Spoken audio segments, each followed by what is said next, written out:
No, but she was there the whole time, sitting there doing nothing. And when she hit the gas and said the shoe is on the other foot now, that shoe went in every black man behind tried to walk the street when they was in there together. Man, listen, I got two dear friends that are in prison right now. They got arrested doing those sweeps, and their lives changed forever.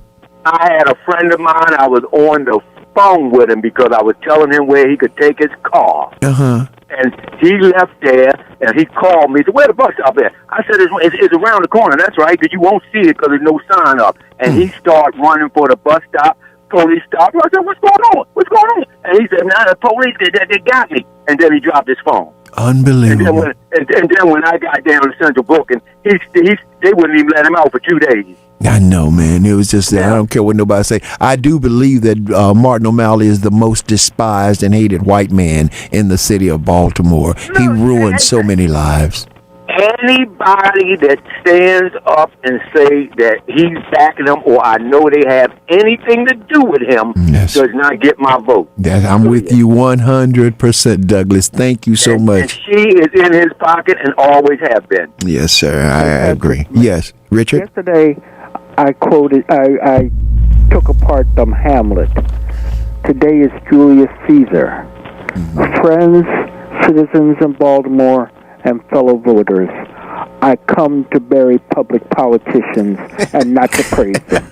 Yeah, I like that. Yeah, well, I like that. I like that too. But all we got to do is think there's a history to everything and everybody. Research the history and see where it all started from in this town, and it will go to Sheila Dixon when she proclaimed them to be partners. The partner, which can mean rubber stamp, all of the above. Yeah, and see, there's probably good work that Ms. Dixon can do. It just should not be at the mayor level. No, sir. Well, it won't be. She's doing good work with minority contractors, correct? Pardon? She's doing a lot of work with minority contractors. Yeah, she is. If I'm hearing correctly. Yeah, that's at least what's been described in the newspapers. So she has work that she can do. I get very upset when you believe that you are entitled to a position, and that's what she seems to believe. None of us sprang forth from the womb with a title on our heads. You know, I came out and they named me James. I did not spring out of the womb with the name Mayor stamped on my forehead. And absolutely. That's what seems. Yes. So. What do you call there's a word for that, isn't it? When a person entitlement. Divine right. Entitlement. Feel like she's entitled. That's how she feels. Yeah. She's gonna come back and redo what she's already did. Like you said, once a thief, always a thief. You may clean yourself up, but everybody's going to know you as that thief. Yep, and cover their purse anytime they see you. Absolutely. All it takes is one time. All right, thank you so much, Douglas. Thank you. You are quite welcome. You gentlemen have a good day. You too, sir. We got Gene on line 3. Gene, welcome to Patrick Henderson's Meet the People. Do you have a question or comment? Yeah, good afternoon or good morning. Hi, Gene. How are you? I'm fine, thank you. In reference to the word, Mr. Moran, love, great peace. Thank you. Yes, sir. You use the King's English quite well. Yes, he does. Now, you use the word taint. Did you mean it figuratively or literally? I meant it figuratively. Okay, so and I'm going to use a definition of the figurative word of taint. In the white community, they smile when they hear the word taint. Because it's between a rock and a hard place. A taint is the area between your genitalia and your anus. You know, that's what they said in my community. It taint penis and it taint booty. It's called taint.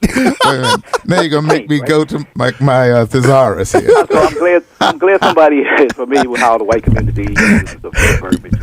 And so I said that because politics in Baltimore are such that the taint is a good place now. Yes. Even though it stinks, right? And so this is the politics that we have in Baltimore. And maybe Sheila Dixon is the lesser of two evils. And I say that because she got 36% approximately of the vote. That's according to DMV News, Brother Hassan, yes. So we have places to get black news now. Right. Donnie Glover, BeMoreNews.com, and myself. What do I do? Africana Magazine News. And so we write that name down for me. Thanks. Africana Magazine News. It's on Anchor.fm or Spotify or any place that you hear podcasts. Okay. And so there's ways of getting news, and and what I do is I literally record and play back in a news form, what we say on talk radio. So nobody can deny what they're saying now. Yeah, but people got to go looking for you. We won't do it. We won't read. Yeah. And we need to listen. Yeah. Well, we know too also that social media and word of mouth is how we get news. Yes, sir. Yeah. But we still have to. We love the Afro and we love the Sun paper and the other periodicals. And newspapers, but we can create our own news and we can disseminate our own news and tell our own truth. Yes, we can and should. That's my point. So, but again, Sheila Dixon can get 36%. I often talk about the dialectic and how and Martin Luther King talks about the dialectic, how power works. And so, in other words, there are honorary people who look like us. 8% of black people voted for Donald Trump. Honorary black people. I'm sorry, honorary white people. And Indians from India, 36% of them voted for Donald Trump. They're honorary white people. Chinese, 36% of them voted for Donald Trump. And 30% of Hispanics voted for him as well. Yes, about 36. 30. How many? What percentage of black people? No, 30% of Hispanics voted for him. I heard that. I'm asking him how many. 8%, and that's according to Dr. K. And Dr. K is, somewhat of a reliable, source. And so I can't take credit for that, but I got that statistic from her.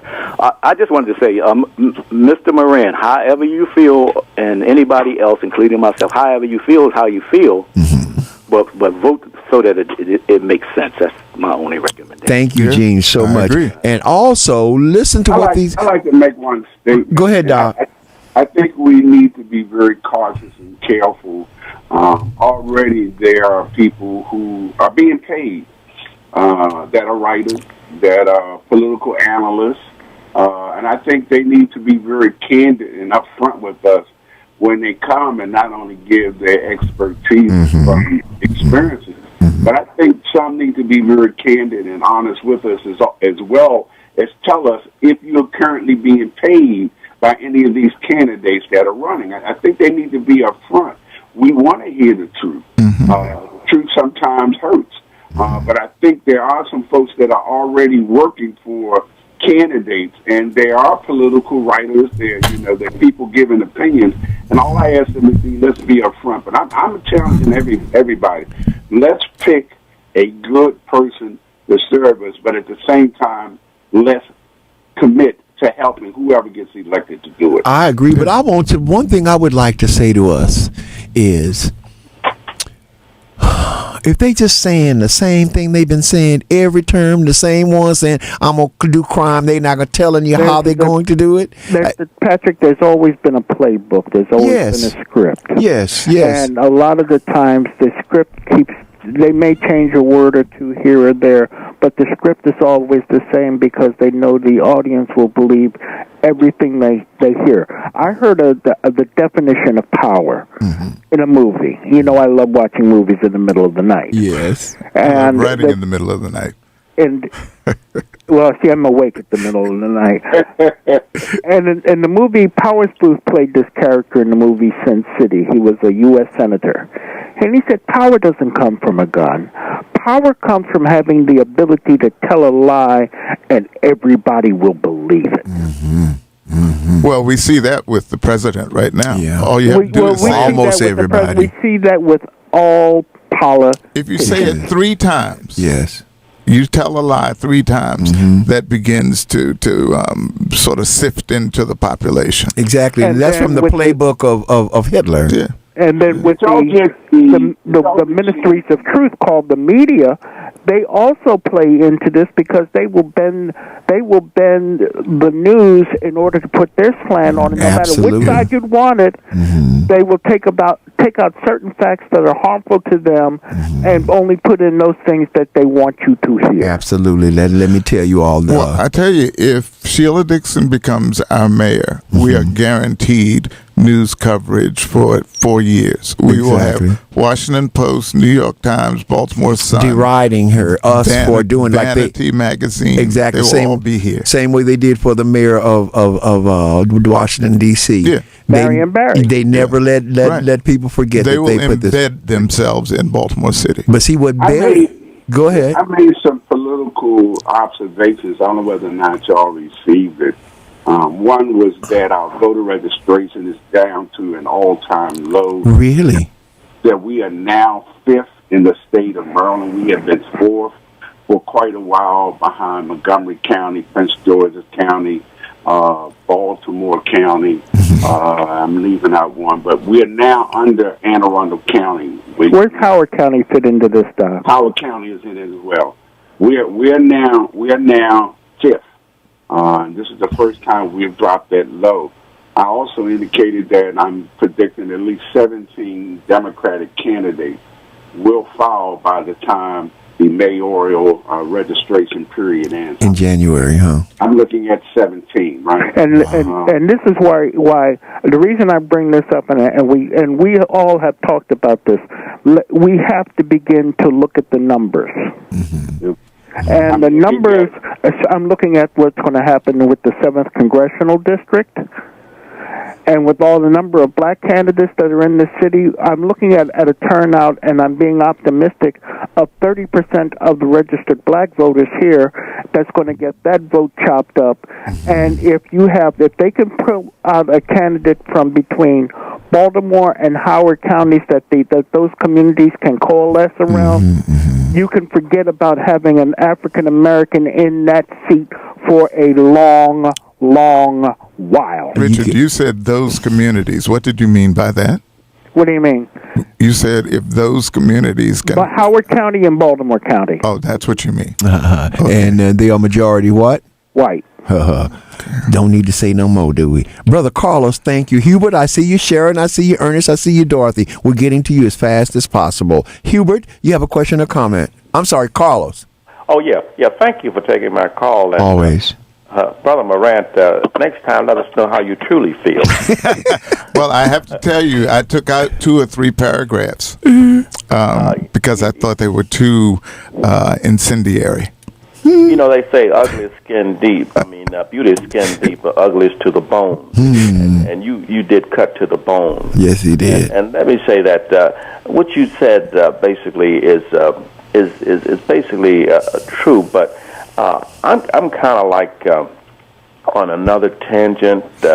I'm looking, as you have looking from eyes from outside of Baltimore, and saying that Baltimore will be under the what they call the microfying, the microscope. Microscope. You know, for the 4 years that she's been in office. If she wins, yes. Yeah.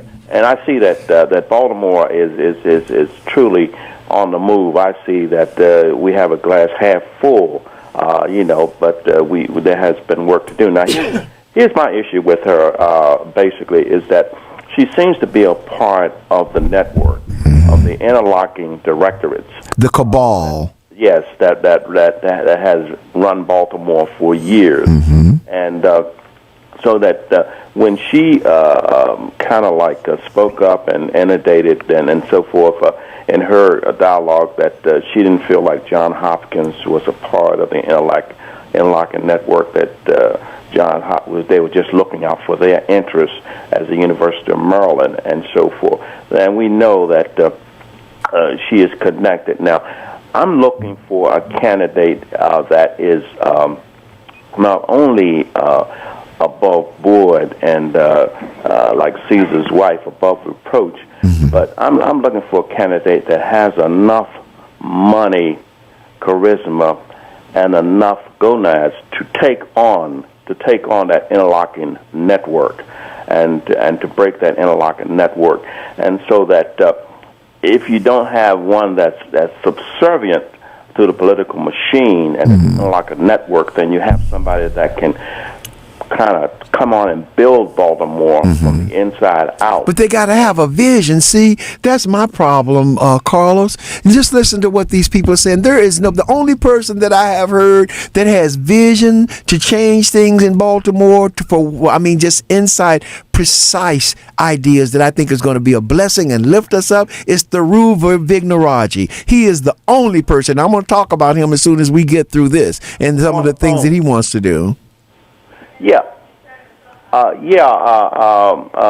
about, I don't know whether he's too old, how about somebody like a Robert Embry? That's where Elizabeth Embry comes in. It's so interesting you would say that because Richard, I talk to Richard 3 or 4 times a day, and he has been saying this. He says there's going to be a white candidate, and Coach talked about it this morning.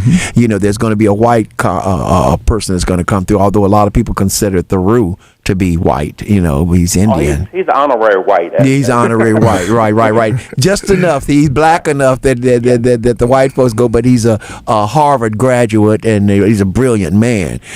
So I agree with you that there is going to be, and Richard had said that he thought it was going to, what's her name, Elizabeth Embry? Elizabeth Embry. She would be the one. Yeah, now, also, okay, if I may, Carlos, because that interlocking network that you're talking about, it's even bigger than we even look at, because we're looking at only the University of Maryland system involved in this interlocking network.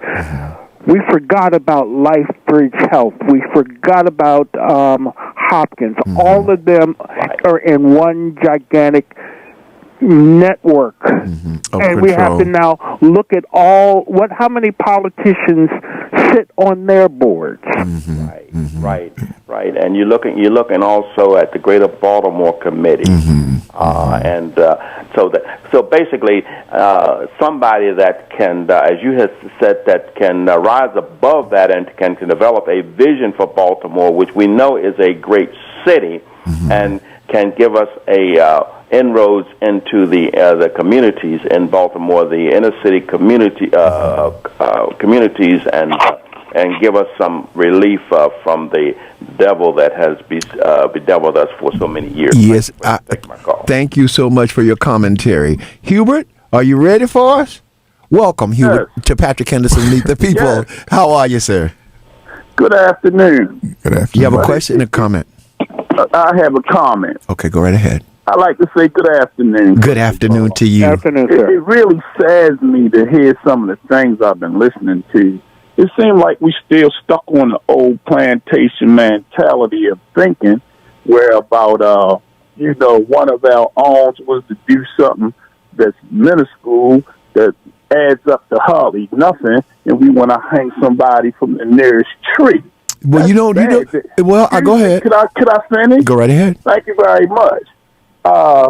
And when I'm sitting back and listening, I was raised over here in East Baltimore, and I was always taught, when you tell a story, tell it from the beginning.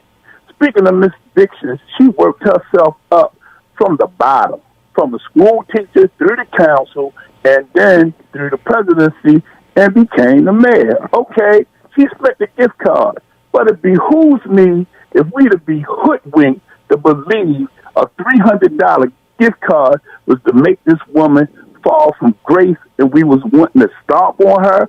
That's really ludicrous.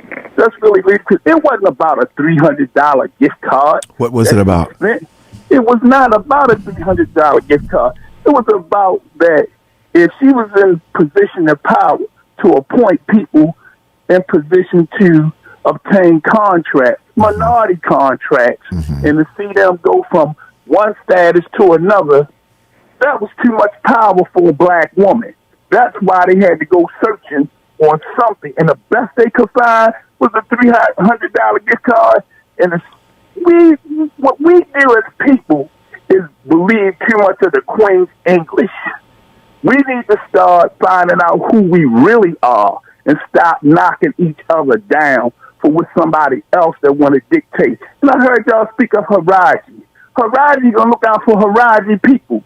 back in the 70s, when I was coming up as a kid, Haraji? You mean Vic Naraji? In the 70s, when I was a kid, I always heard of Perm Mitchell and George Russell. When I woke up one day, it was Mayor Schaefer that wound up becoming mayor. Mm-hmm. All because we could not come together as one. Yeah, I agree. And it's a shame.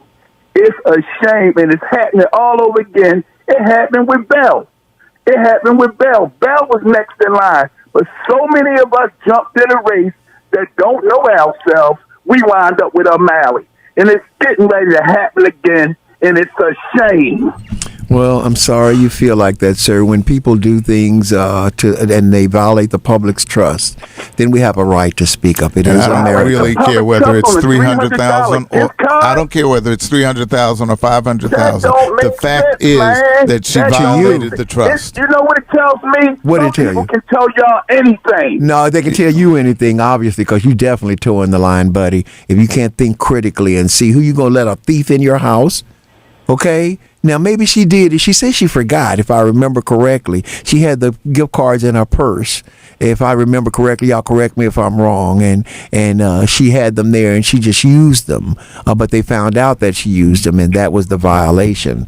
It was larger than that. She was actually hanging out with people who had business before the city. That was the other big one that gentleman don't want to talk about. Right. So you cannot have someone, and that's a problem with Theroux. Mm-hmm. You cannot be beholden to someone who ultimately you're going to be able to put money in their pocket. Unfortunately, James, and I'm saying this with all due respect, sir, the way politics are financed these days. Mm-hmm. And the way that money has now become an integral part of this whole process. Always has been. Sure. Always has been. Understood. And always will be. And this is at all levels, from the federal to the state to the local. So what's the solution, Richard? There is take the money out of it. Mm-hmm. And there have been attempts to take the money out of it. Yeah, I agree. Yeah. Look at what's his name, Bloomberg. I heard dropped $35 million on an opening ad. Exactly, yeah. But I heard Miss Dixon this morning saying that she went and conferred with Bloomberg, and Bloomberg had the worst stop and frisk laws in the nation. But she went and conferred with him. I don't know if she thought that was a good thing or was positive for her. If that's the case, if she has conferred with Bloomberg, follow the money. Well, that was when she was mayor. Yeah, I've been critical of Theroux, of Brandon Scott, of this current mayor candidate. So where I see it, mm-hmm. and where it violates what I consider to be the trust that I want to establish with government, mm-hmm. then I'm going to make comments about it. And yes, you're right to do it. Mm-hmm. Dorothy, welcome to Patrick Henderson's Meet the People. Are you a first-time caller? Dorothy? Hello? Yeah, are you there? Yes, it's Dorothy. No, it's my second time calling on y'all's show. Well, thank you for calling. You have a question or comment? More or less comment. Okay. I've just been sitting here listening to y'all. Y'all have a very good show. I like y'all show better than any of the other shows. Well, thank you. For real. Y'all talk good sense, and y'all have a sense of history. Yes, ma'am. And I can appreciate that. Yes, ma'am. So my thing is, my concern is the young people that's coming up behind us. Mm-hmm. I'm 55. Mm-hmm. Coming up behind us in Baltimore. I have a young 21-year-old and a 13-year-old. And they're paying attention to all these grown folks mm-hmm. in the city as it relates to politics and mm-hmm. what's going on in the media. Mm-hmm. 545 for real. That's like the Hitler propaganda machine that's selling fear and mm-hmm. all the wrongs of our community. You know, they're biased as it relates to our community and stuff, right? And the other thing, I have my own Facebook page that I go live on and try to talk to the community because I'm an advocate. Write her name down right now. I'm going to go see your page. What is your name again? It's Dorothy what? Dorothy O'Bannon. Oh, hey, how are you? Oh, fine. sweetheart, I love you. I love your page. I'm already on your page, and I love your thoughts and your commentary. Thank you for your diligence and for speaking out, and not just speaking, but writing it. And calling in. And calling in. This is what I'm talking about. Yeah, you know. this is what it's going to take, brother, because we need my thing is right now, what's really needed in our community is media and information. But people reading. Hold on, Dorothy. Hold on. You're listening to Patrick Henderson's Meet the People on WOLB 1010 Baltimore. Don't touch that dial. It's going to get hotter up in here.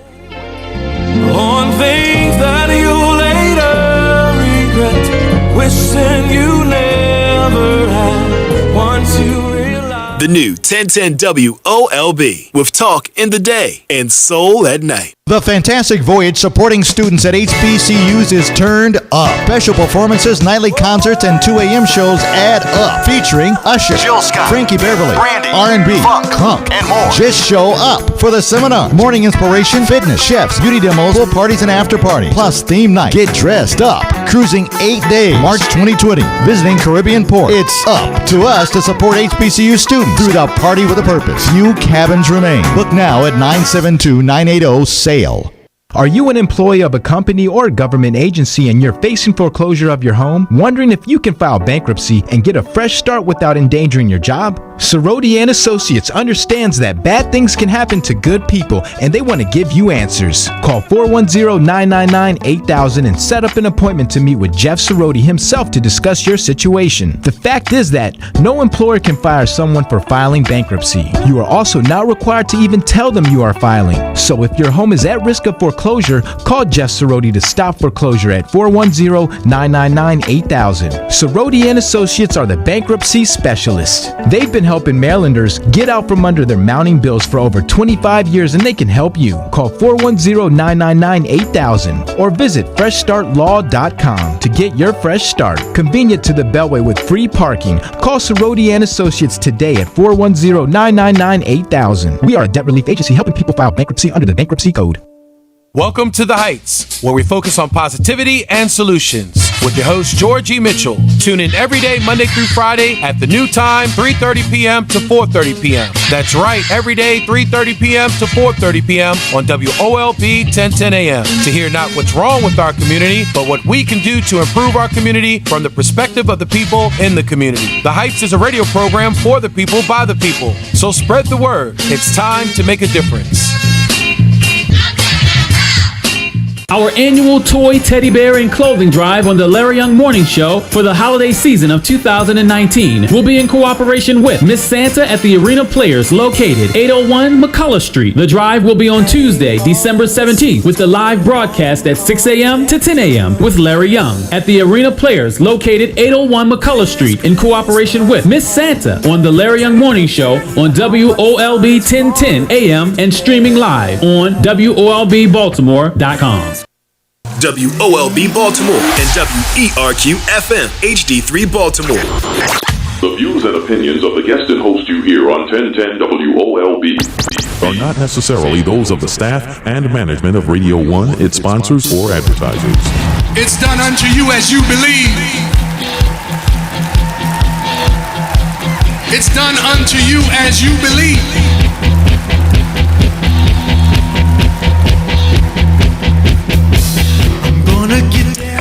Yes, we're going to get there somehow. Going to push our way through the crowd. Welcome back to Patrick Henderson's Meet the People. Dorothy?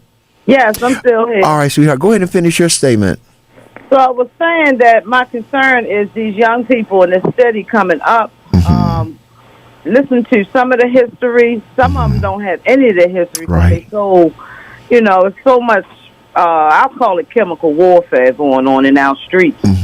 And that's really robbing people of their lives for real. Oh, it is so sad. In that way, on that pathway as well. But I'm listening to y'all, and y'all are really y'all teaching me this morning. This network at the town hall meeting that 45 presented.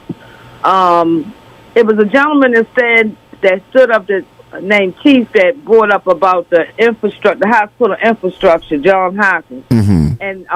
And he put the question to the panel about them being nonprofits, right? And what are they going to do about are they going to take is the mayor in any kind of position to take away or do something about the nonprofit status of a hospital? But basically, all these hospitals around the city is like that. Yeah. Because up here in Sinai, I'm up here in the Park Heights area, and it's a big master plan going on. Yes, it is. Yes. And so this is how they, build on their wealth and gain power. If I may add something to that. Yes, go right ahead.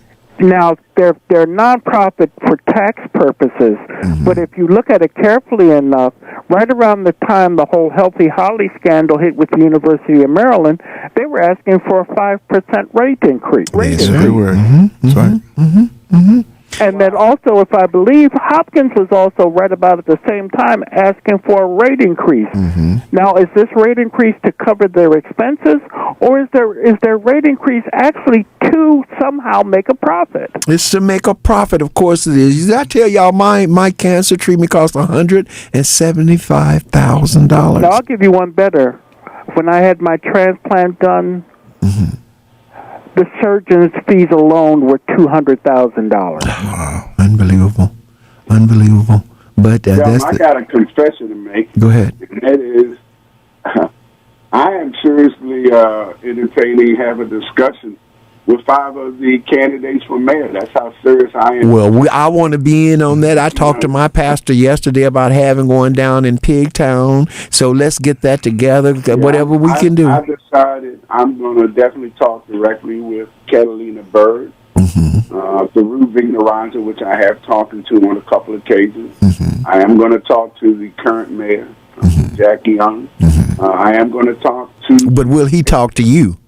Sheila Dixon, and I'm going to talk to Ricky Vaughn as well. Count me in on that. If you, I would be glad to be a part of the Inquisition. Yeah, I want to say this, that one of the things, I had the pleasure of being the NAACP president for a number of years. During the period of time that our crime went down. I have to give credence to Sheila Dixon. She was the mayor at that point, but and I caught a little bit of help from this. I developed relationships with 2 groups as president of the NAACP that probably hasn't been revisited. I had an excellent relationship with the police commissioner at that point. It wasn't that we always agreed, but we dialogued on a regular basis. As a matter of fact, during his retirement, I'm talking about Fred Bielefeld, he indicated that he and I did not always agree, but we agreed to communicate. I don't mind telling you, I don't want to say it was a good relationship, but I did have a relationship dialogue with the FOP when I was the NAACP president. Yeah, which is needed. We disagreed far more than we agreed, but there were a couple of things, even a couple of bills that we agreed on and we supported. And I caught holy hell because FOP, as a result of it, sent me a contribution, and folks were saying, well, why did you take it? I said, I don't put all my enemies in one pot. I don't put all of my friends in one pot. It's basically what are the issues and how do they benefit my community? And how can we solve them? I hear you. Dorothy, thank you so much, sweetheart. Okay, thank y'all. All right. Thank you. The perfect lead in. Ernest, welcome to Patrick Henderson's Meet the People. You have a question or comment, sir? Yeah, first thing I want to say, James McAdams admitted today that his father was involved in organized crime. Who is James McAdams? Butch McAdams. Oh. He admitted that today. He admitted that his father was a member. So what does that have to do with the price of tea in China? I'm just telling you, he wanted to get rid of the squeegee kids, but his father was involved in organized crime. Now, getting to this O'Malley thing. Okay. O'Malley, I didn't vote for O'Malley. O'Malley was supported by the individuals that went to Douglas that time. It was Larry Young, Butch McAdams, and Pete Pompey.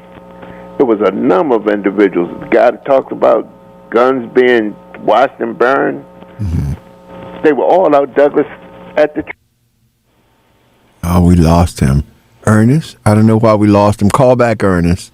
I believe Sharon is up next. I see you, Richard. No, I see you, PFK Boom. I see Sharon. Are you there? Hey, Patrick, this Sharon. Hey, Sharon, how are you? All righty, let me say this.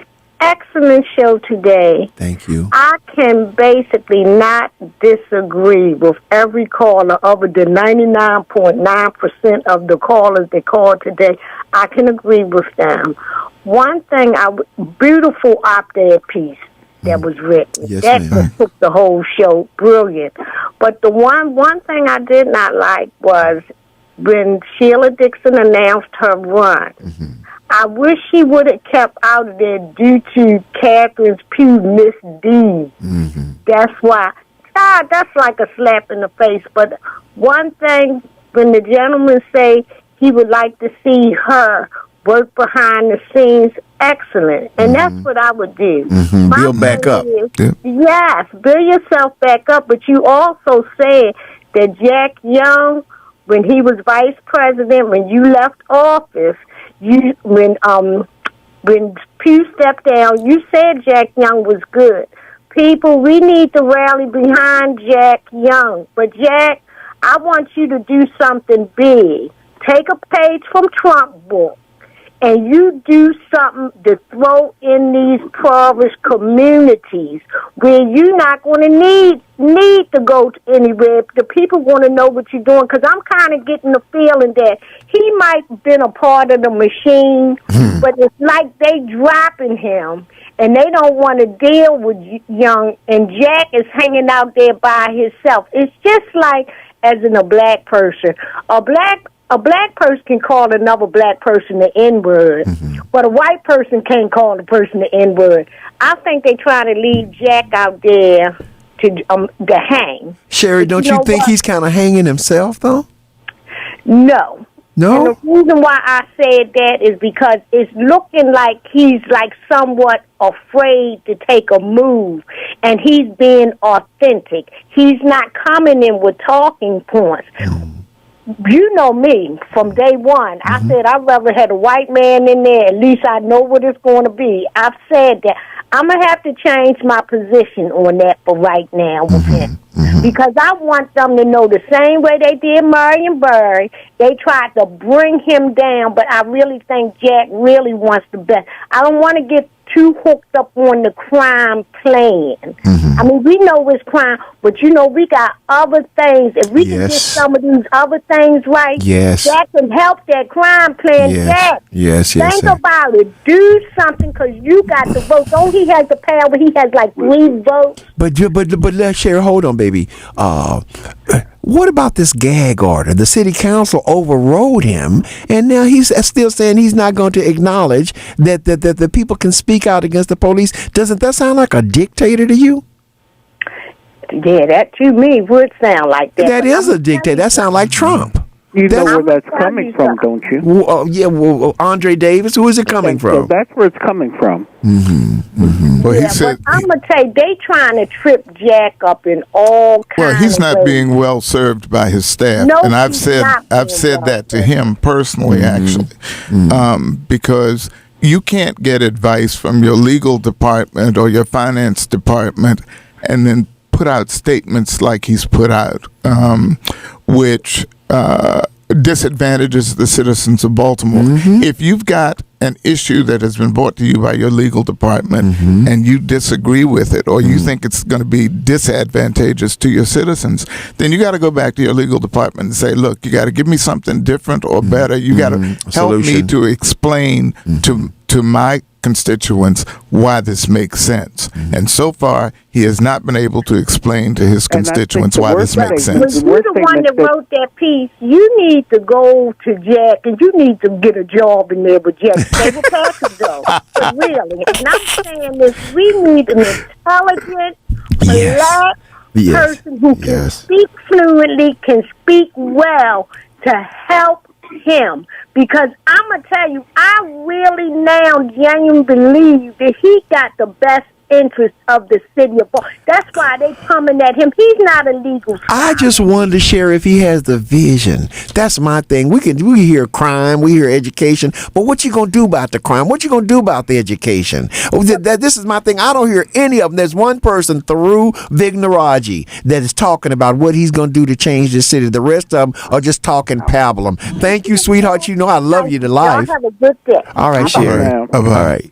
Let me go to PFK Boom. Let's hear what this millennial has to say about all of this. That's number 5. Let me stick my finger in the right hole. Hi, PFK Boom. How are you, sir? Hey, how you doing, brother? Man, everybody that's listening, we all we need. That's right. I just want us to really, really, really get into the word, like you just said, literacy and popularity voting. If you look at the Civil Rights Act at the time was sitting in the House at the time of Martin Luther King was killed.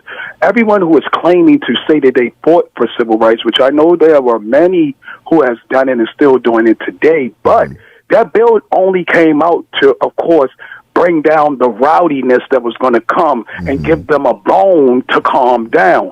We calmed down, but we didn't never see that our bill was just going to be going. I pushed bills, the felon voting rights. Who vetoed it? Hogan. And a lot of black Republican thinkers, but they got Democrat on their name because it was an agenda to now let ex-offenders be able to vote. Now, I say all that to say is that now ex-offenders, we overstand the literacy that we need to know the whole process to be able to get the result we want. I looked at all the other cultures, and what they put in the pot, they get something out. We're the only ones who are not backing one politician put out all our agendas, because right now, the way that the mayor race looks like, it's like, you know, no harm, no foul. This is a 65% melanated city, but we got all these melanated people running, but we don't have at least 4 ones that all of us in Baltimore City can support so that we don't wind up with Hitler.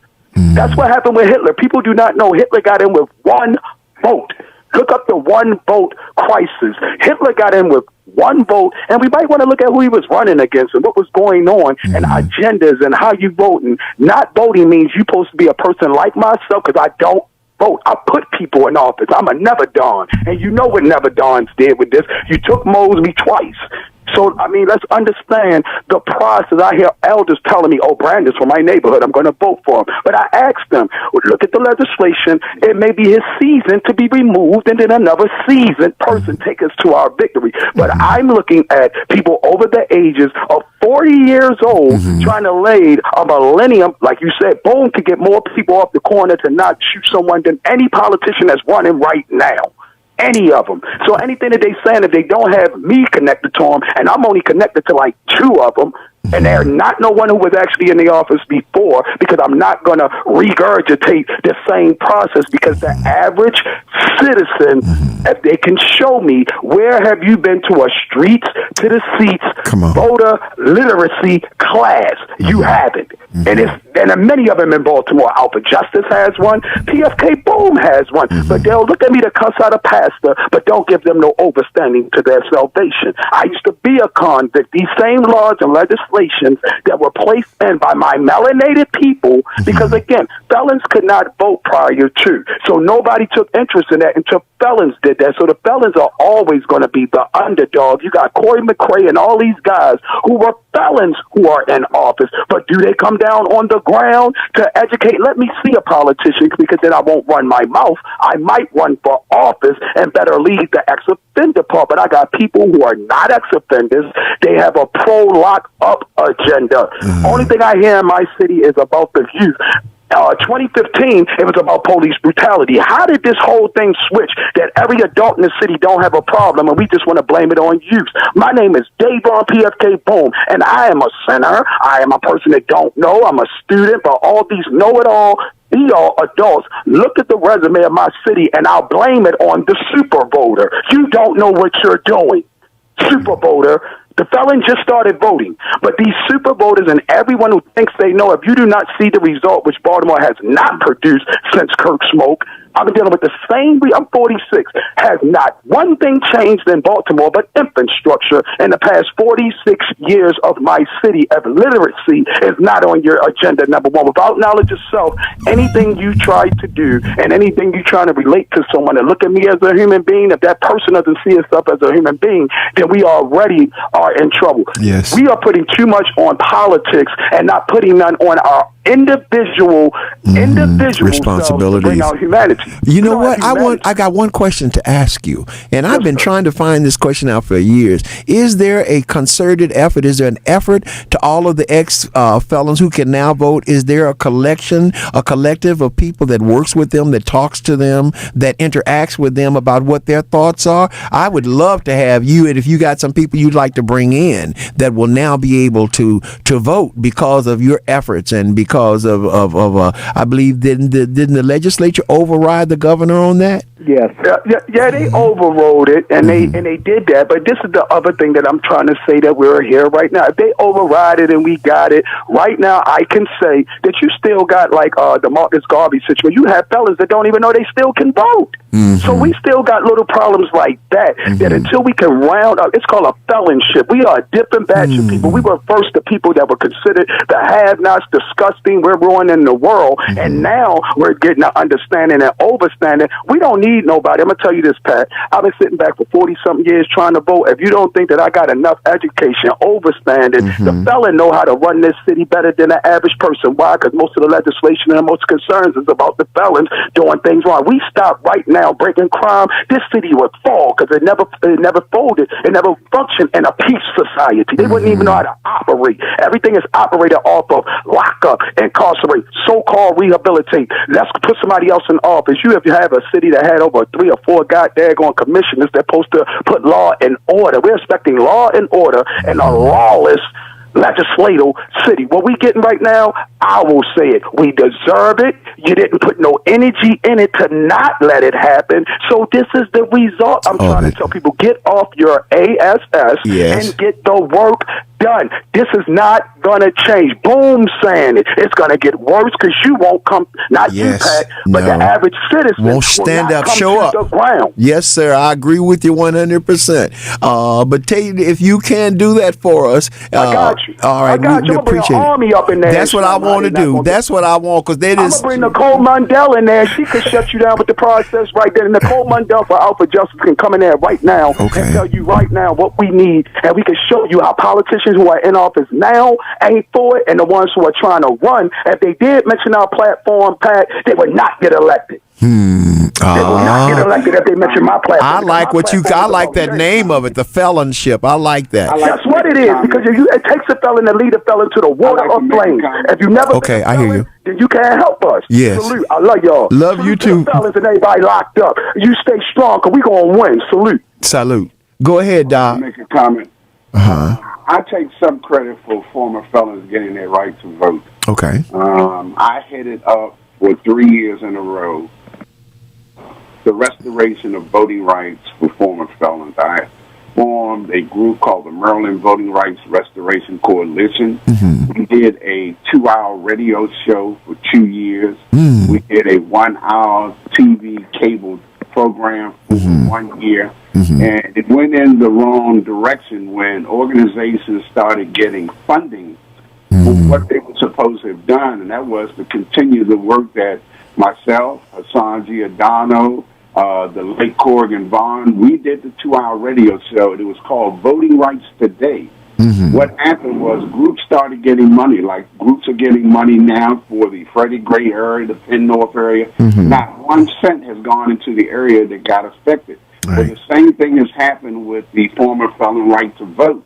It's that folks and organizations have gotten money, and what they needed to do was to educate. That you got great groups like Brother Boone has mentioned. They are doing great work, but the funding is going other places. We need to educate our former felons to the right to vote, and then educate them on voting better than what we're doing, because those of us that are out, we have done a great disservice to ourselves, the kind of people we've been electing. Tell me this: do you feel as though they should vote, come together and back the candidates that they feel will serve their needs, just like every other self-interest? Without a doubt. Without a doubt. Yeah. There are issues that our former felons have that are a little bit different than some of us. They need to be able to come up with their own agenda. But like I've indicated, our voting registration has gone down. The majority of individuals that are former felons that now have the right to vote have not registered to vote. That's what I'm afraid of, and I wonder what a waste after all the effort. Also, let's look at it from this standpoint too. And I just did it in my head. Since the year 2000, there have been 9 different police commissioners. We've had this idea coming out of City Hall for individuals trying to get jobs at the city, where they do a little thing called ban the box. You know, that little box on most applications they ask, it says you have a prior record. Do you have a prior record? There is a way to get around that. I think it's within federal law, because I think the feds only go back, say, maybe 10 years. I think. I'm not sure. I'd have to look at it again. But why not do something like that? Give these individuals a chance at a meaningful position.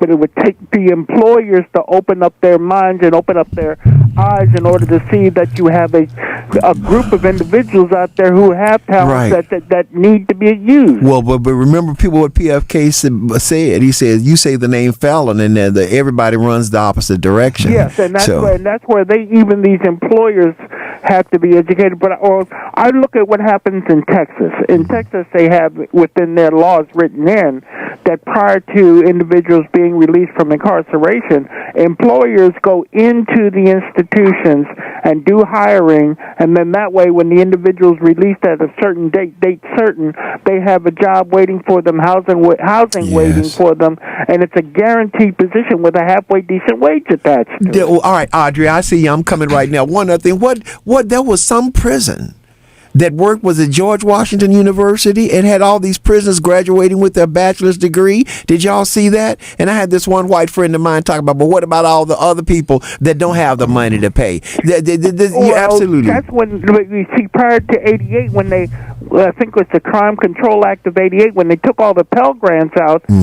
The institutions, individuals are able to go in and receive a college degree while incarcerated. Right. Well, that was all y'all think about voting for Biden. That was in his crime bill to end vocational training, GEDs, and college degrees. So ain't no reason in the world y'all should vote for him. I taught at the Women's Correctional Institution for Women. I taught at Patuxent, and I taught at the penitentiary downtown, all 3 institutions. Wow. Audrey, welcome. Thank you for holding. Diane, I see you, sweetheart. Ernest, I'm coming back to you. Ahmad, don't y'all touch the dial. Robert, come. For 3 minutes. Yes, come quickly, Audrey. Audrey? Yes, you're on. You have a question? Yes, I just want to make a statement concerning the $500 gift card related to Mrs. Dixon. Yes, ma'am. I went on Google today, and all other charges against her were quote-unquote listed, and it talked about how they made a deal, what have you, and the only one she agreed to was the misdemeanor, because had she agreed to the felony, she would not have been able to run for mayor again. Or get her pension, right? Exactly. So all of that is on, it's on Google now. Thank you for that information, and thank you for holding. Sometimes we get caught up in stuff, and I think we got all day, but we only got an hour and a half. But Audrey, thank you so much for that information. That's important information. She just gave it there. Diane, I know you're just coming on. I see here. They say you're next. Hi, Di. How are you? Good afternoon. How y'all doing? Hey, Doc. Doc still on? How are you? Yeah. Huh? He said, how are you? Oh, fine, Doc. How you doing? I did the show with Doc and Hassan and the late Corrigan Brown. We had a beautiful show, Patrick. It was a very beautiful show right here on WOLB. We had a very beautiful show. I wish we still had another show like that. PFK Boone said a lot today. Yes, he did. He and that's does. why I said that if we don't understand about our voting rights, and privileges and power, yes. Our politicians and what it means. A couple of weeks ago, I'm in the 46th district, right, for the legislative district. So they had a meeting up in Kansas. Come quickly, sweetheart. It was at a Jewish home, and they had agenda already ready for the delegates that came to the meeting. Of course they did. And we could do the same. And I say we can do that. Yes, we can, Di. I'm sorry, I got to go, baby. So sorry about that. Ernest, you got 30 seconds. What do you want to say right quick? I want to know why when I call, there's always a problem with the phone. I don't know how we lost you there, buddy. You but you should have put me back up first. But anyway, BFL didn't have a college degree. He was police commissioner. Neither does all the mayor. Black police commissioners that I know of had a college degree. BFL did not have a college degree, so he wasn't really qualified to be a police commissioner, in my opinion. Okay. Now, the other thing, Martin O'Malley was elected. I got to go. I'm sorry. Call back next week. I'll give you more time. Ahmed, let me see here. Ahmed, I'm so sorry. We're out of time, but thank you for calling. All right? Peace and blessings. You too. Wow. All right. Robert, thank you for calling. We're out of time, but thank you for calling. Call next week. Man, I'm going to make this quick. Thank you for taking my call. Look, if we sit back and look at what's going on here in Baltimore, the University of Maryland system, LifeBridge, MedStar, John Hopkins, all of them are pulling out of the Bengal Conference. And this is how they're splitting up Baltimore City. The Spin God Conference. We'll talk about that next week. You have been listening to Patrick Henderson's Meet the People. Thanks to each and every one of you for your thoughtfulness. We might not have agreed with everything you said, but at least you are speaking up and speaking out. But we hope that your words become actions and not just words, because as my mom used to tell me, words are cheap. Okay, so you've been listening to Patrick Henderson's Meet the People. Say goodbye, Jimmy. Goodbye. James C. Morant, who tipped this whole show off, and the op-ed was wonderful. Mr. Richard Terry, thank you, Richard. Until next week. Yes, and Marvin Doc Cheatham, bless you, my brother. I'll talk to you soon. All right. All right, God bless. All right, then. We'll see you all next Sunday at 3:30 on Spirit 1400. At 3:30, and then we'll see you and hear you next Monday here on WOLB 1010 Baltimore. Lou, how are you feel? God bless y'all. Have a great week. Talk in the day. Soul at night on the new 1010 WOLB. Are you close to losing your home to foreclosure? Do you not even open up the mail anymore because of constant threats to garnish your wages or take away your home? Don't get more and more frustrated with the system. Use it to your advantage. Often you can find bankruptcy protection and keep your home and other assets. And now the Foreclosure Assistance Center is here to help you and do it for less. They are offering a low fixed rate of just $500 a file for bankruptcy. So call them today at 410-415-3777. The attorneys at the Foreclosure Assistance Center have over 20